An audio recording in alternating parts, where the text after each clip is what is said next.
Howdy, folks, and welcome to the Solidarity Economy Framework, Resist and Build.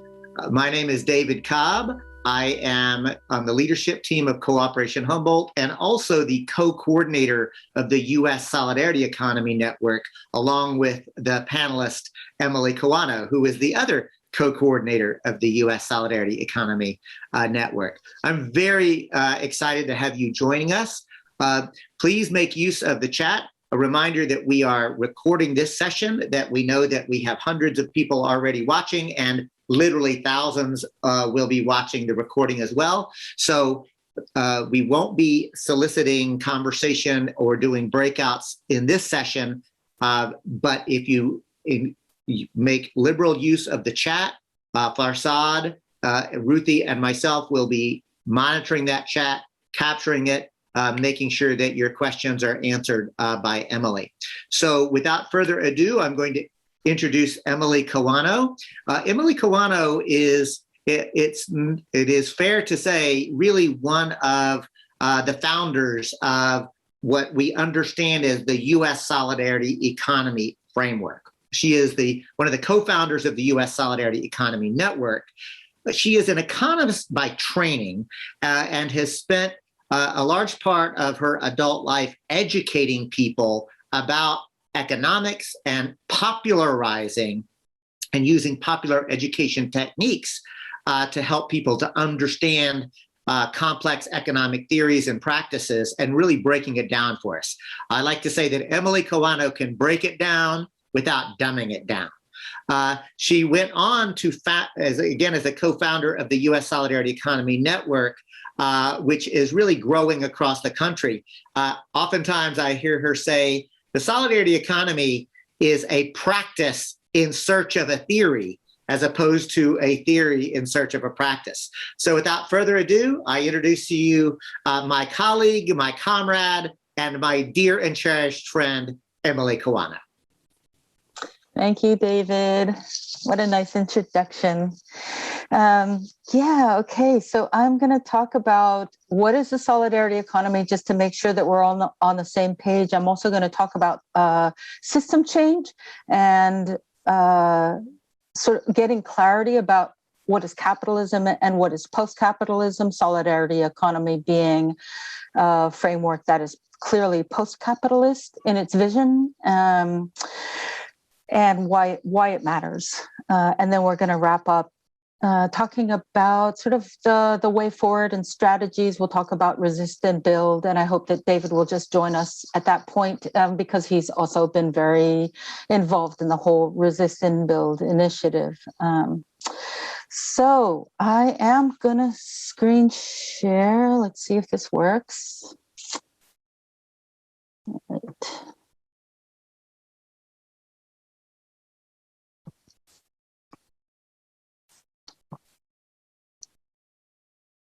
Oh, that's not where I want it to be. I want it to be at the top. Oh, wait a minute. Hold on. Sorry. This is not the right one. How weird. Sorry. Some of these are the same, but some of these are not. I'm going to stop a screen share. Let me just see which one I have up. Close that.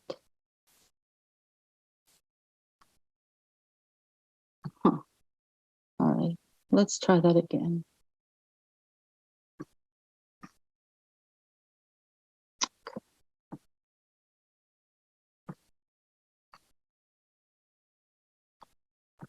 Okay, better. All right. So I'm sure, let me make this full screen. I'm sure that there's been lots and lots and lots of talk throughout this conference about these multiple crises that are converging, and how this is a rare opportunity, as well as a rare kind of frightening situation of these converging crises. So not only the pandemic, all the racial justice uprisings, climate change, fascism. There are more, no doubt, that we could talk about, but these are some of the major ones. And so it is a scary time, but it is also a time where there is this opportunity to really push for a different paradigm. People's faith in the status quo has been shaken. There's a lot of questioning, and there's an openness to thinking about new approaches and new systems. The question is, when we talk about system change, what kind of system change are we talking about? And so I'm going to talk about two main bifurcations, if you will. So one would be capitalism and reforming capitalism, and the other one would be arguing for a post-capitalist vision, of which solidarity economy is one. And so I wanted just to start off with asking you all to reflect for just a second about capitalism. What does it mean to you? And this is interactive. If you can, on your phone or your computer, go to this address, menti.com, and enter this code. And I think, let's see if this works. Okay, so at the very top of this screen, you'll still see the link to go to, menti.com. Just type that in. And then once you get there, you'll be prompted for the code. And you can see the code right at the top of the screen, 8338-5496. And you can just start typing in capitalism, what does it mean to you? And as you enter it, you should start seeing this populate. Yes, keep going. And you'll see that the more mentions a word or a phrase has, the bigger it gets. So we're just going to take like 1 minute. So get your answers in there. And let's see. So we have so far destruction, existential threat. Somebody was very fast. Okay, good. We have accumulation, violence, extraction, exploitation, violence, destruction, right? Oppressive. What else is new? Enclosure, white supremacy, violence, domination, extraction, authoritarianism, inequity, absentee ownership, commodification, exclusion. This is great. It's changing so fast. Take, destructive, anti-democratic, extinction, distortion, take more than you can give, theft, market-driven something. I can hardly keep up with it, but hopefully you are all seeing this in real time as people are responding. Okay, I'm going to give you maybe 30 more seconds. Let's make this nice word cloud.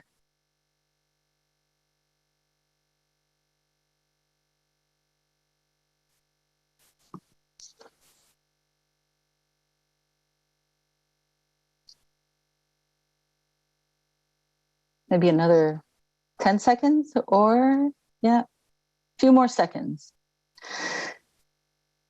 And so you can see that the ones that are getting a lot of mention: domination, extraction, death, control, exploitation, monopoly, commodification, greed, take, colonialism. Okay, I'm gonna stop. I mean, you can go ahead and we'll capture this word cloud, but just kind of keep this word cloud in your mind. Okay, and I want to go from here to thinking about, a lot of this is not exactly a definition of capitalism. It's really talking about the impact of capitalism, the consequences of capitalism. And sorry, I wanted to go back to the screen share.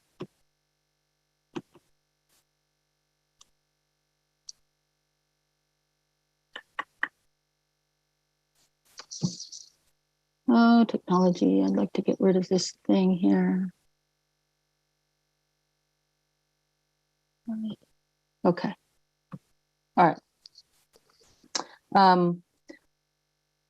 So I did want to talk about a definition of capitalism. So having engaged in popular economics and trying to demystify the economy for, I don't know, many decades, more than 3 decades, with a Center for Popular Economics.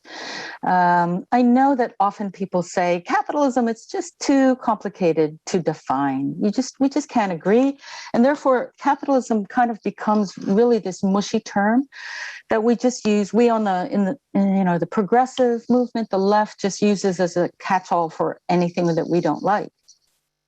But I want to offer this as a fairly simple, straightforward definition of capitalism, because I think it's really useful. So this is what the Center for Popular Economics, which is a collective of progressive and radical economists that it has been working for over 40 years to help people understand how the economy works or how it doesn't work.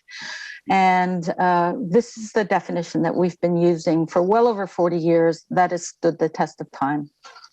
So capitalism includes these 5 characteristics. So number 1, it's about the private ownership of the means of production, or sometimes called the MOPs. The means of production, or the MOPs, are the things that you need to produce. So it's your land, it's your factory, it's your tools, right? It's your inputs.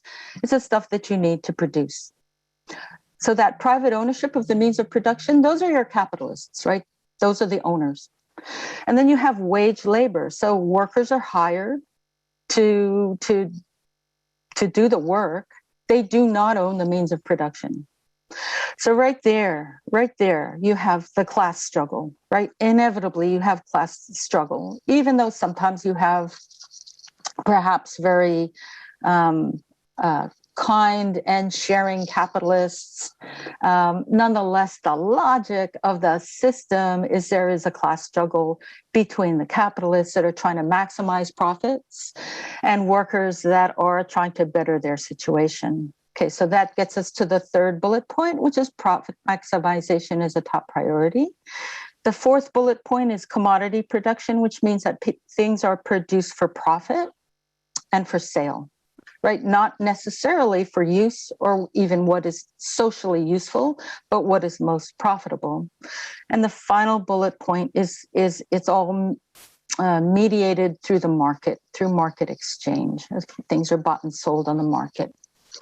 You need all 5 of these characteristics. One alone does not make it capitalist. So, for example, I've had conversations with folks in a worker cooperative, and they've said to me, oh, yeah, we're a capitalist organization or enterprise because, we do commodity production, we engage in market exchange, and because, we still live in a capitalist system. So a worker cooperative is not a capitalist enterprise because they do not have this class struggle, this private ownership of the means of production and wage labor, right? In a worker cooperative, the workers are the owners, right? So you're doing away with that class differentiation. Okay, so that's a down and dirty, definition of capitalism. So I just want to look at this table quickly, and like the top row, the top heading makes this division between capitalist and post-capitalist forms. And as you can see, under capitalism, there are a number of different models of capitalism. There isn't just one kind of capitalism. And we'll get to solidarity economy in a second. The only thing that I want to point out, because I'm not going to come back to this diagram, I just want to point out that as a post-capitalist model or paradigm, solidarity economy absolutely clearly does not embrace authoritarian formations, right? So, for example, authoritarian forms of state socialism is not something that solidarity economy would embrace. But right now I want to stick with capitalism and just super quick look at these 3 different models of capitalism. So neoliberalism is what we have now. It's a kind of cutthroat version of capitalism. It's all about, if there was an animal farm slogan for neoliberalism, it would be markets good, state bad. Okay, so at least the rationale is all about laissez-faire, free markets, and minimalization of the state, right? That the state interferes and the state is the problem. New Deal capitalism that emerged out of the Great Depression and really grew strong after World War II, it legitimized the role of the state. It legitimized social welfare programs. It legitimized public ownership and public ownership of industries. It legitimized the role of the state in regulation and stabilization of the economy. Right? And then social democracy, think Scandinavia, is like New Deal capitalism on steroids, right? It's even more so. It's much stronger social protections and social welfare state, et cetera, right? Nonetheless, it's still, we might have some debate about this, but by and large, Scandinavia would still be considered a capitalist countries because capitalist corporations still exert an outsized influence on the economy. So there are these different models of capitalism, and why does it matter? Why does it matter? Why is it important to have clarity about what is capitalism and what is post-capitalism? So a lack of clarity about what capitalism is can easily lead to just reforming and thereby strengthening capitalism. So one example is the New Deal, right? The New Deal actually really saved capitalism, right? Coming out of a time when there was a tremendous amount of unrest, and there was a lot of organizing around socialism and communism, and those movements were quite strong. There was just a huge amount of unrest. And actually the New Deal really stole from socialist and communist platforms, right? And adopted it in a way that quelled that unrest and saved capitalism. So so some people believe that we can reform capitalism and get where we want to get to, right? A more just and sustainable world. I disagree. People working in the solidarity economy framework disagree. But it's not to throw stones, right? It's not to say like that's stupid or just wrong or ignorant, right? Like that's a view. That's a view. And what we're arguing for is that the clarity is what's important, not that we're about throwing stones. We have our position, right? We don't believe that reforming capitalism is going to get us there, but we should have clarity about what we're talking about when we're talking about system change. So clarity about what our long-term vision is helps us to ensure that solidarity economy is building transformative reforms, or sometimes called non-reformist reforms, instead of reforming capitalism. And one example of a current day kind of struggle is around the Green New Deal. Like, is it going to be kind of New Deal, right? Like all good things, nothing that is really objectionable, but it doesn't address things like ownership and control issues, right? Okay, so that's capitalism and why it matters to have some clarity about what is capitalism and what is capitalism. And now I'm going to talk about solidarity economy. Before giving you a definition, I wanted to start with this little guided visualization. So if you would indulge me and close your eyes, and I'm going to walk you through this.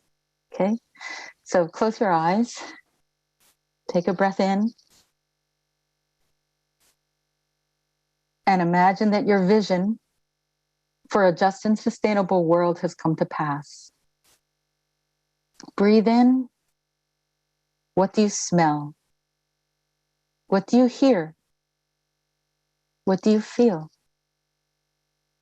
Imagine that you're walking. What are you walking on? A sidewalk? A path? What do you see as you're walking along?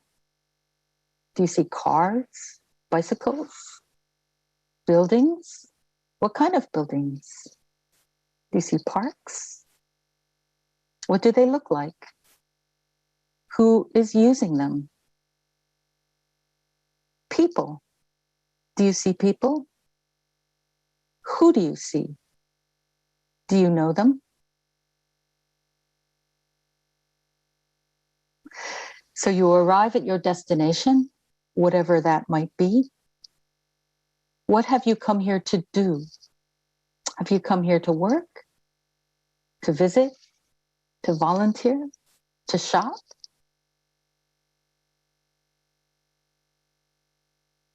Okay.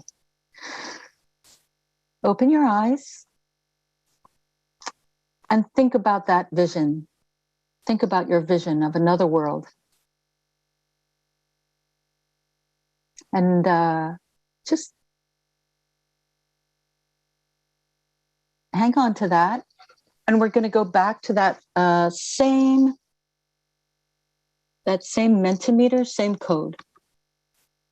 Let me advance. Hold on a second. Okay, so you should now see this question. What values anchor this vision? What values anchor your vision of another world? Cooperation, love. I see you all have the hang of this now. Lack of fear, anti-racist, solidarity, love, reciprocity, trading, compassion, cooperation, taking turns, sharing, freedom,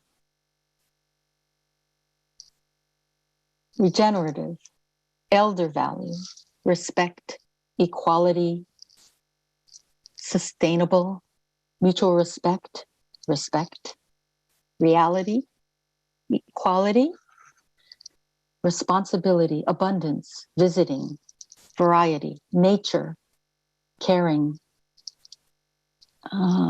generosity, being outside, peace,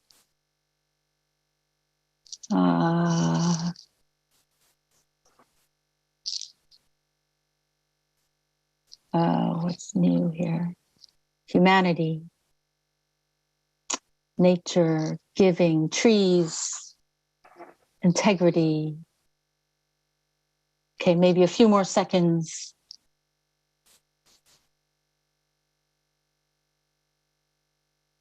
Okay, so you can keep going, but the things that are really highlighted, cooperation, love, sharing, sustainable, fantastic technology, solidarity, vegetable gardens, I like that, compassion, sustainability, yeah. Okay, so now keep that, this lovely word cloud in mind. That's really nice. And let me see. Let me go back to the slides. Okay, so now I'm going to bring us back to what is solidarity economy.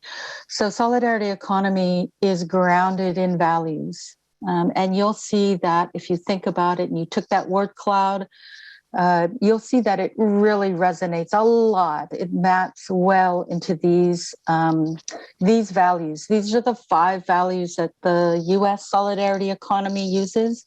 It'll look slightly different in different places in the world, different communities, but it's all fairly similar. There's a fairly constant foundation of values. So in Solidarity Economy Network, we use solidarity, cooperation, mutualism, reciprocity, etc. Democracy in politics, but also in work and in community, etc. We talk about equity in all dimensions, so race, class, gender, ability, etc. Sustainability, solidarity economy embraces the rights of Mother Earth, if that means anything to you. And the last one is pluralism. And this is really important. It's not a one-size-fits-all model. It is not dogmatic. It is not a blueprint. It is a world, as the Zapatistas say, a world in which many worlds fit, right? And that sort of guarantees a certain humbleness, right? We don't think that we have the answer, right? We have some answers, but there are many, many paths, right, to this more just, democratic, and sustainable world. So this is a bit more of a formal definition of solidarity economy. It draws on definitions from the U.S. Solidarity Economy Network, USN, as well as REPES. So REPES is the International Solidarity Economy Network that connects. It's a network comprised of Solidarity Economy Network and organizations on all the continents in the world except for Antarctica. REPES went through a 2-year international consultation process to build a common frame of reference about what is solidarity economy. So that's where this is drawn from. So number one, it's a framework. And it connects practices, solidarity economy practices, and people working in this field, either practitioners or people working to promote and build solidarity economy. And so these practices and people are aligned with these solidarity economy values. And all of this is to articulate a post-capitalist world. So again, very clear about being post-capitalist, very clear about not believing that we can get there by reforming capitalism. Solidarity economy is also a global movement. So there's REPES that I already mentioned. The ILO is the International Labor Organization, which runs an annual Solidarity Economy Academy. The United Nations has a task force on the solidarity economy. The solidarity economy has been enshrined in a couple of constitutions, Bolivia and Ecuador. And there are a bunch of countries that have national policy frameworks that are in support of the solidarity economy. So you can see there really is a lot of there, right? It has a lot of legs. So now that we kind of have a definition of capitalism and solidarity economy, just a kind of quick comparison, right? So under capitalism, you have private ownership of the MOPS, the means of production. Solidarity economy, there's collective ownership of the means of production. Capitalism, you have wage labor that doesn't own, right? Doesn't own and control. Under solidarity economy, the workers, the wage labor are the owners, right? And you don't have this class division. Under capitalism, you have profit maximization for the stockholders. In other words, the people with the money talks, right? How many shares you own gives you power. Whereas in solidarity economy, there would be welfare maximization for stakeholders. So the people and nature. So the people that are involved, the workers and the community and nature. So under capitalism, you have commodity production, and under solidarity economy, there might be some stuff that's produced for sale, but also things are produced in other ways, right? Things are produced for use. It might be DIY, it might be community production, it might be collective production, not for sale.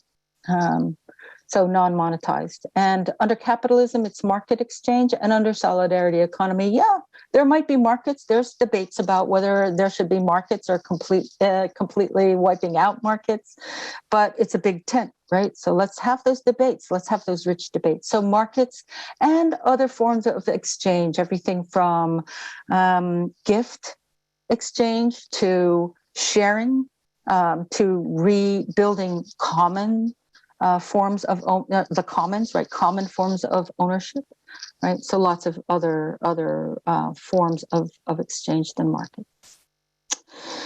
This is just to give you a sense of some examples of solidarity economy practices that align with these values. And so speaking as an economist, this is broken out in terms of economic sectors, major economic sectors: production, reproduction, distribution and exchange, consumption, finance, and governance. And so you can see there are lots of examples. This is not exhaustive, but there are lots of examples that exist in all of these areas. And I want to pull out a few just to make this a particular point.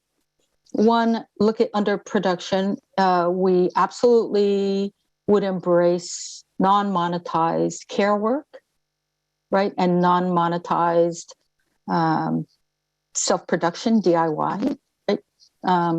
So just because it's not paid for doesn't mean that it doesn't have economic value. Because if you had to pay for it, if you had to pay for childcare or elder care, it's quite expensive. So it's valuable work that should be recognized as such, even if it's not monetized. I also want to pull out under governance, public sector and policies, right? Like there might be some disagreement about this, like some anarchists might disagree with this, thinking about the public sector and policies. But a lot of us would say, hey, even if we, come the day that our other world is realized, some of the things in the public sector are keepers. For example, public education. There probably is a good place, a place for policies, right? Protecting health and safety and human rights, et cetera. So this is all to say, number one, there is a huge foundation to build on, huge foundation of actually existing solidarity economy practices to build on. Number two, some of these are old, some of these are ancient. Some of these things have been around. Mutual aid, for example, and forms of cooperative production have been around as long as human history. So some are old, some are maybe newer innovations, some are alternatives, but some are mainstream, like those public sector activities. So it's very old, some new, some mainstream, some alternative. Always want to be recognizing the long history of so many communities, all communities, and throughout human history have depended on these kind of cooperative, collective activities in order to survive. And the human race would not have survived without that cooperation. So why solidarity economy? It's a big tent, but it's also clearly defined, particularly in terms of being post-capitalist. The embrace of plural pathways is really important because it keeps us from being all dogmatic and self-righteous and like this is the only way and our way or the highway. It is a global movement. There's a huge foundation to build on in all sectors, and it's really grounded in concrete practices and experiences, and absolutely centers that respect for that bottom up practice informing the reality. I just want to give you a quick metaphor. Some of you might have heard this the other day of imaginal cells, but it's a nice metaphor for solidarity economy. When a caterpillar spins its chrysalis, its body starts to break down into this kind of goop. And in that goop are these imaginal cells. And these imaginal cells have a different imagination. They have a different vision of what it could be, aside from a caterpillar. But it's different enough that it's seen as a foreign body by what's left of the immune system. And the immune system, what's left of it, starts attacking these imaginal cells. And these imaginal cells are killed. But eventually these imaginal cells start clumping together and fending off the attacks. And as they continue to clump and find each other and recognize each other as engaged in a common project, they're able to withstand the attacks and survive. And then they start to specialize so that some parts become the wing, and some parts become the antenna, and some parts become the body, and some parts become a leg, until it emerges as this whole other thing, a butterfly, right? That these imaginal selves had this different vision of what it could be. So the solidarity economy, if you think back to that table with all the examples, right, those are like the imaginal selves. And right now they're like in that state where they're all separated from each other, and they don't see each other as being part of a common project of building a new, more just and sustainable and democratic world. And the part of the framework and the goal of the solidarity economy is to try to bring us together, right? To knit together that sense of common purpose, to imagine this other world, and to give birth to it. So the last thing I'm going to just mention is just what are the ways forward, right? So I've talked a lot about the build of solidarity economy, really building these non-capitalist practices, right? That are widespread, and there's this huge foundation. But it's also really important to connect up with resistance, right? And under resistance, I would include social movements and community or grassroots organizing and community organizing, joining up the resist and the build, as well as the third sphere there, which is political and electoral and policy sphere, right? And a relatively recent sphere that we added is culture, arts and culture and interpersonal relationships. And these are spheres that really need to be working together, because the build without the resist has some tendency to look inward and be mostly concerned about, well, how do we strengthen our practices? How do we grow our practices? And if you lose touch without those struggles of resistance, there's a real danger of just getting consumed by just the build, and not being in touch with the important roots. And so all these dimensions are super important. And I'm going to stop there and really invite David to maybe talk a little bit about this resist and build process that we've been journeying on for, about a year now. So use these prompts or whatever you like, David. Well, thank you so much, Emily, for, as always, an incredibly astute and easily accessible presentation. And I'll remind you, Emily, that it's easy for us to remember when we began the resist and build process, because just as the pandemic broke, we were planning on getting on aeroplanes to go to the Highlander Folk School to actually meet in person for what the first resist and build would be. So at least for me, that was the first thing that had to get canceled, but it also really underscores for me this idea of resist and build. And then the fact that, as Emily really accurately and astutely observed, is, and now we're grappling with, where do electoral politics and policy fit within here? Where does art and culture fit within here? What I'm trying to get at, y'all, is what we are doing is a genuine praxis. It is not merely a theoretical orientation.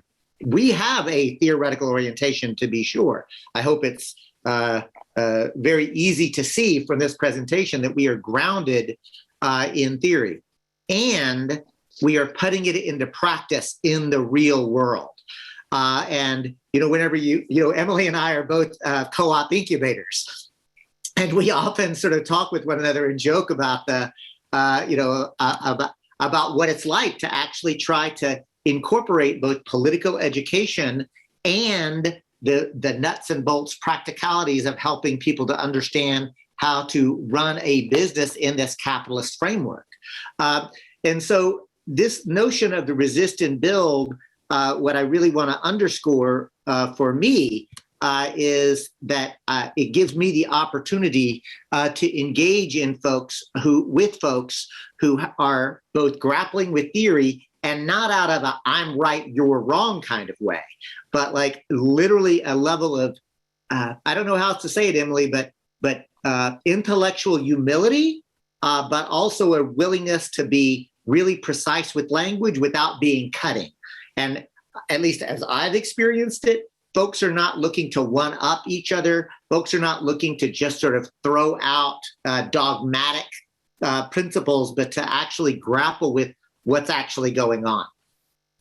And I want to say that as we've come together, these working groups have emerged out of that work. So there is a narrative working group that's really grappling with and struggling with how do we actually continue to put this in language, again, that is accessible, but still clear. How do we break it down without dumbing it down? How do we actually get this out of the academy and out of the factory floor or out of the workers and get it in to all of the places where human beings come together? We also have a very clear education working group, and you're seeing this Post-Capitalism Conference as an extension of that effort. We also have a politics and policy working group, and I want to really take a moment to underscore that for us, the politics and policy is that we are engaging electoral politics authentically as social solidarity economy practitioners. We're not chasing after politicians, but what we are doing is developing a candidate questionnaire on worker co-ops, community land trusts, universal basic income, the locally owned and operated energy production facilities. And that these are questions that can and should be asked of anyone seeking our vote, whether it's at the local municipal level, at the county level, at the state level, or even at the federal level. And that the approach that we're taking is to engage in electoral politics authentically. And I want to give a hat tip and an acknowledgement to those in the Global South who were really teaching us that it should not be either you do electoral politics or you do movement work. You actually and should do both together, but you can't let electoral politics be the lead ever. Because as soon as you make electoral politics the lead, you blunt what your actual demands are. So I often say, and some of you knew I ran for Attorney General in the state of Texas. I ran for President of the United States. I just managed the Stein-Baraka campaign. I absolutely engage in electoral politics, and I still will. And I am not an electoral fetishist. For me, elections are a front of struggle where we actually should be challenging for ideas and we challenge for power, and we shouldn't just stop there. The last working group, the idea of arts, culture, and care. And Emily, like you know this as well as I do, but I think it's really worth pointing out, like when we gave those, because we shifted from we were going to meet in person, COVID hit. So we've had now a series of, I guess, 3 or 4 meetings that we've done online, gathering people together. And folks, the art, culture, and care working group literally demanded to be born. It literally birthed itself because so many people who are involved in the solidarity economy framework are also artists and culture workers. And in fact, there's a great session earlier in this conference available on recording titled "Why Artists Need the Solidarity Economy and Why Solidarity Economy Needs Artists," and not because we need pretty brochures, or not just because we need pretty brochures. We need pretty brochures, but because artists and culture workers are capable of imagining new worlds and then putting them into various mediums. The last thing that I'll say before sort of opening it up is the way I think about it is this, that, I've always described myself as a revolutionary.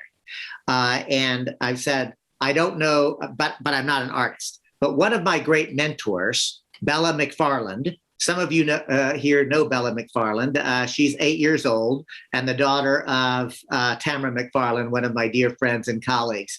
But Bella McFarland, in her role as my mentor, was playing off to the side whenever I was at a meeting with Tamara and several others, and we were talking about the need to create an art and culture program area at Cooperation Humboldt.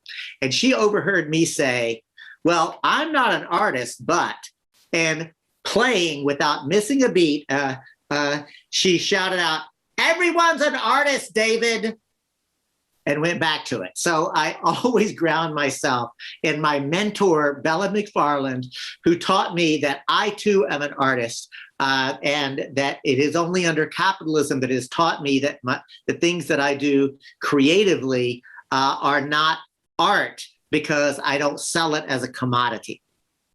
So here's the point, y'all. The way forward is to get in where you fit in. The reality is that we are making the path by walking. There are many paths up the mountain. A reminder that, as Emily said in her earlier presentation, one of the characteristics of the solidarity economy framework is pluralism. We are not dogmatic. We are not rigid. We don't think that there is only one right way. Emily and I and everybody who are leaders in the explicit solidarity economy framework are explicitly anti-capitalist or post-capitalist. We don't believe that you can reform capitalism, but we also don't think that there's only one right way to do it. And we encourage you to engage with us to figure out how we can do this work together. And with that, I'd like to actually just open it up and see if there are comments or questions that you've captured in the chat that you want to react to. Emily Kawano. Oops, let me stop the share. You mean just looking through this chats, is that what you're saying? Oh, there were lots of comments. I'm still reading through them. Let's see, random things. There was a bunch on policy, and then what are policies that can support the solidarity economy? And then there were a bunch of links provided. So yeah, there are, and David mentioned the candidate questionnaire, which is an effort to push elected officials to be in support. So Emily, here was a very specific and concrete question that I'll ask of you. Eli writes in to ask, how or where does the concept of disposable or, quote, trash, either symbolic or structural, fit into the solidarity economy? Yeah, I was puzzling about what that meant. If it's the concept of waste, so I wasn't sure what that meant. But if it's a concept of waste, absolutely, so thinking about closed loop systems, right, where waste is actually an input is absolutely part of, right, a sort of a sustainable kind of framework. But I wasn't sure if it was talking about like disposable, this sort of idea that there are disposable people. I wasn't sure if that was what the reference would be, but I mean, obviously, solidarity economy really centering equity is anti-oppression in all its forms, right? So certainly along race, certainly along gender, certainly along any kind of identity, right? And thank you, Emily. Aiden wrote in to ask, should we make a distinction between how we organize the production of the means of survival and the production of other types of goods? Can we build a solidarity economy while food, shelter, land, water remain commodities? I'm going to stop there. There's a follow-up question, but I thought that was a very provocative and profound question. Some people think that like commodities are bad, right? So what is a commodity? It's like you're producing something and you're selling it, right? So societies for forever have been engaging in commodity production, even if it was just traded with a neighboring tribe from time immemorial. So way before capitalism. I mean, some people would argue, oh, we just shouldn't have that at all. We just produce and everybody gets what they need and people give what they can, right? In terms of contribution to labor and production. That's one way to go. But again, the nice thing about solidarity economy is it's not a one size fits all model. So it's not like solidarity economy is going to say this is right and this is wrong. For me personally, I have to say that this has been really, really liberating, right? Like, there are some things I'm kind of an agnostic about. I hear the critique of markets, that markets will inevitably tend to create some forms of domination and monopoly and unfair advantages for this or that, right? Like, I hear that. Part of me also feels like there are still ways to tame the market, and that it's a useful practice or structure.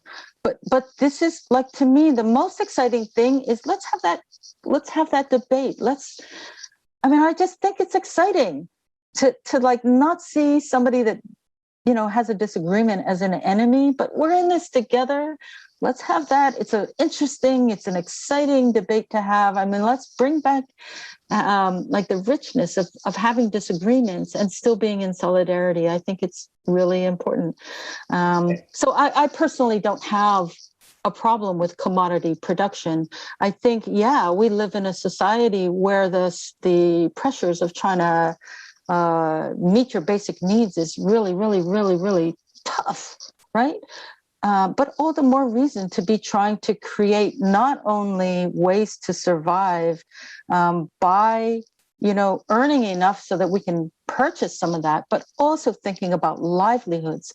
How can we produce for ourselves? How can we collectively produce for ourselves? How can we, in a community, be producing and combining, like the low-tech stuff, say a community garden or a tool share or a toy share or skill shares, all the way on up to cutting edge tech like 3D printing and stuff that I don't even understand. But how can we produce for ourselves? Thank you, Emily. And I will say that Emily frequently models that idea of respectful disagreement and even joyful disagreement. I have seen, some of you know that Jerome Scott is a very dear friend and mentor of mine. And Emily works very closely with Jerome. And I have watched Jerome Scott and Emily Kawano engaged in genuine intellectual grappling over whether markets can be tamed or not. Right. And they have a difference of opinion about that issue, and they still work together. And they're like, I think it's fair to say, Emily, that you and Jerome are friends.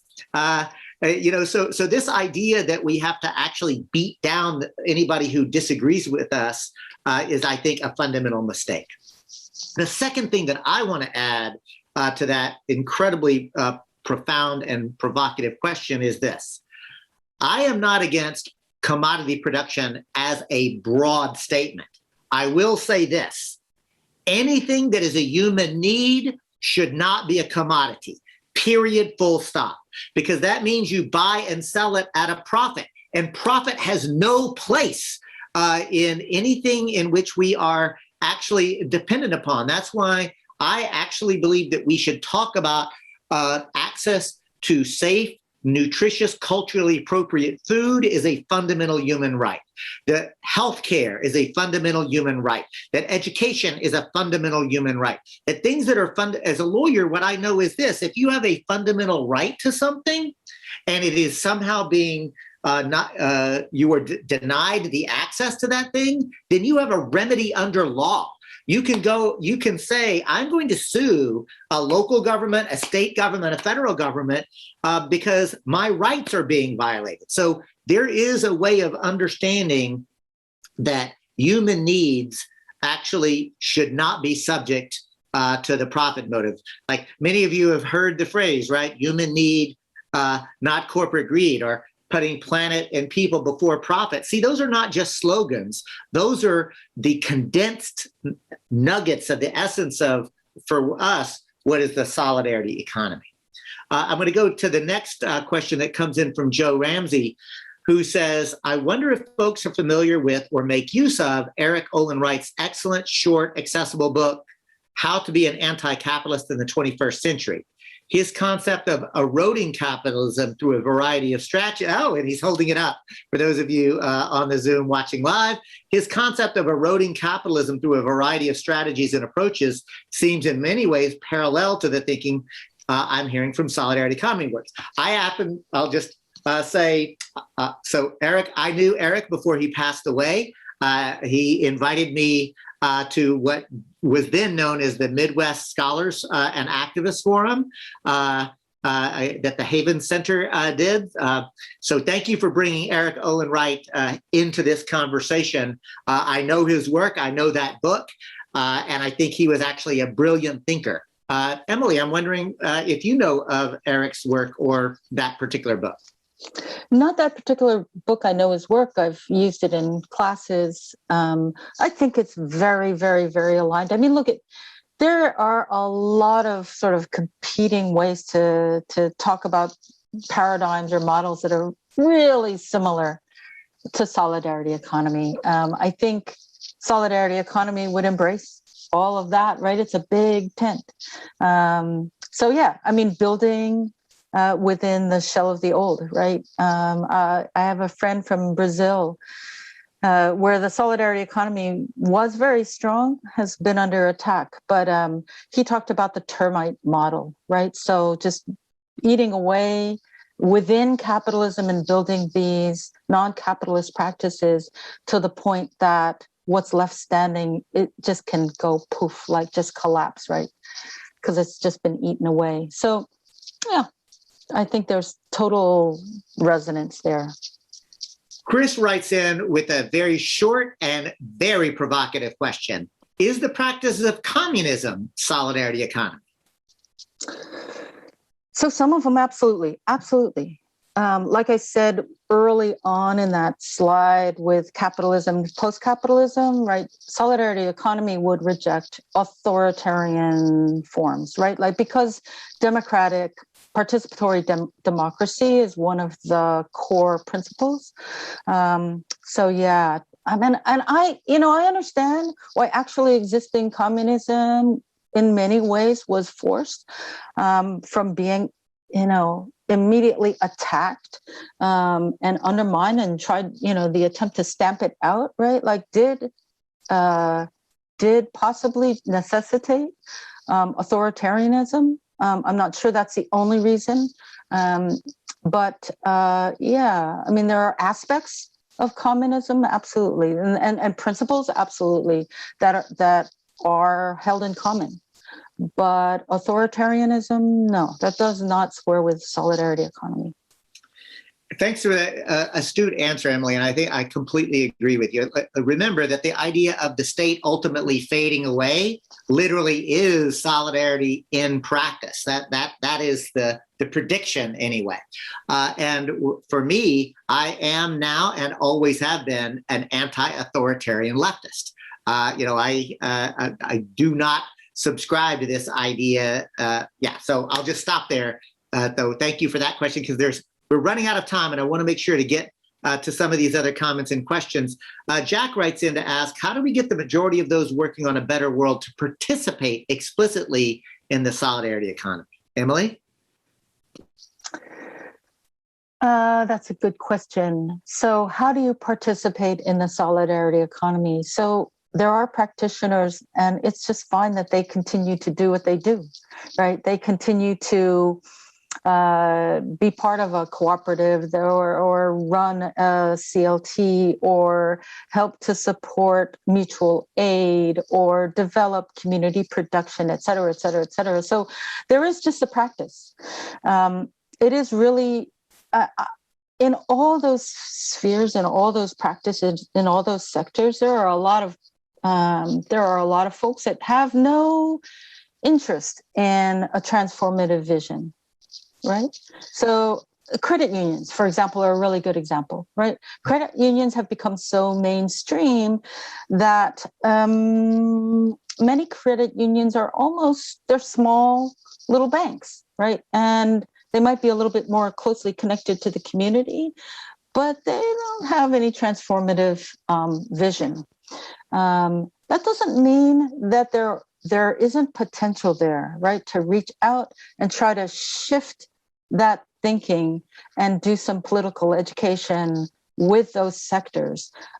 Within the credit union sphere, for example, there are community development credit unions that are specifically committed to working in low-income communities. And when the U.S. Solidarity Economy Network first started, the director or the president, CEO of the National Federation of Community Development Credit Unions was on the board. So there is good, there is alignment with at least some parts of the credit union sector. But that's what I mean, right? Like it would be important for there to be a certain percentage or core within any sector that's going to be kind of conveying that message. Not every single, practitioner or practice needs to subscribe to solidarity economy. I mean, that's just unrealistic. But there are so many ways to be part of solidarity economy, and one is just even using the framework, referring to the framework. And so, if you belong to an organization, or you have, or a business, or a project, and you even mention solidarity economy in your newsletter, in your blog, in a post, it's useful, right? It's an echo chamber, and if people don't know what it is already, they ask, "Oh, what's a solidarity economy?" And it gives you an opportunity to make connections, and more often than not, people like it and are open to it. Yamo writes, every socialist nation in existence today is a nation of color that actually won their revolution and succeeded in establishing a planned economy by organizing as communists. Are there any nations in the world that overthrew their bourgeois and established a planned economy using the solidarity economy instead of Marxist-Leninists like Cuba, Laos, Vietnam, North Korea, or China? The simple answer is no. We don't see any example of a solidarity economy operating on a national scale. We're just not there yet. Yeah, and I thank you, Emily, for that explicit acknowledgement. And what I would say bluntly is I certainly don't look to North Korea or China as exemplars and something to do. I see lots of positives that have been done there, but I also see lots of negatives. And so, again, I and Emily, we are both explicit anti-authoritarian leftists. Let's see, I'm trying to catch a couple more here. There's some fantastic conversation going on in the chat. And I also see that we are actually at our time. So I tried to capture like there was lots of great comments that were going on, but I tried to capture all of the ones that were really posed as direct questions. So with that, Emily, I'm going to invite you for any final thoughts and any final words that you want to share with the participants of this particular panel. Let's see, final words. No, I mean, I just hope that it plants seeds if you haven't been familiar with solidarity economy before, that you might consider looking more into it, might consider sort of joining the movement, using the framework. There's a lot of choice, right? There's a lot of competing framework. I think there is a case to be made for solidarity economy in terms of how much is there and how international it is and how non-dogmatic it is. So, yeah, I just welcome you to the solidarity economy space and movement. And hope we can work together. Thank you, Emily Kawano, as always, thoughtful, provocative, and deeply appreciate you. And I want to thank also Nicola Walters, and Farsad Warur, who were running the tech for us, Ruthie Engelke. And thank you, the participant of this session, and remind you that we'll be coming back at 1:30 Pacific, 4:30 Eastern, with a session titled The Post-Pandemic Economy, What Will It Look Like? We'll be joined by Kali Akuno of Cooperation Jackson, Milicia Figueroa of the Green Eco-Socialist Network, and Michael O'Neill. And then lastly, and there'll be several others, disaster response through community resilience, followed by prisoner solidarity organizing during a pandemic. And the very last session of this entire conference is at 6 p.m. Pacific, 9 p.m. Eastern. I know that's late, but it's a continent, not a country. But that last panel is What's Next? And it is an explicit invitation for folks to come and figure out how can we continue to work together. Because remember, the solidarity economy framework is a practice. It is actually doing it on the ground here where you live, work, play, and pray. And there will be, for those of you who are in Jaurajigi or Eureka or the greater Rigi or Humboldt Bay area, there will be a breakout group specifically for our bioregion. There'll be other breakouts based on who comes. So I want to thank you all for coming. Remember, get some exercise, drink some water, and we'll see you again in about 40 minutes. Bye, y'all.